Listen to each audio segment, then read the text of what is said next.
Hoxhë nderuar, Allah ju shpërblet, neve im është kjo pyetje.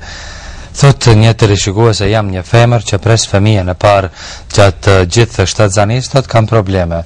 Mjekët më këshillojnë që të ha shumë ushqim në mënyrë që të mund ta përballoj shtatzanin. Ndërsa unë vetë kam vënë re, thotë se gjendja më përkeqësohet kur ripa ngrën.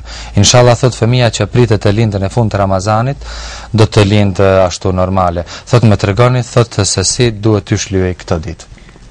Fillimisht edhe unë lut Allahun lartësuar që ta përgëzoj këtë grua apo këtë femër me një fëmijë të shëndosh edhe të mirë. Dhe themi se kur kemi fol në një emision të mëhershëm për persona të cilët lirohen nga agjerimi, kemi thënë se në këtë bën pjesë edhe ismuri.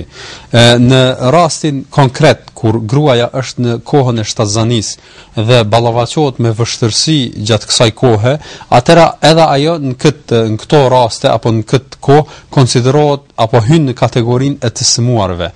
Kështu që themi se nëse mjeku kuptohet, do thot një mjek i besueshëm, konstaton se agjerimi për të ose edhe qoftë do thot për shëndetin e nënës apo shëndetin e foshnjës e cila është në barkun e saj mund të krijoj rrezikshmëri dhe mund të ballavaçohen me probleme tjera, atëre themi se në këtë rast nëse konstatohet kështu, atëre gruaja shtatzane në këtë rast lirohet nga agjerimi dhe ajo nuk duhet të agjeroj, por duhet ta prish agjerimin.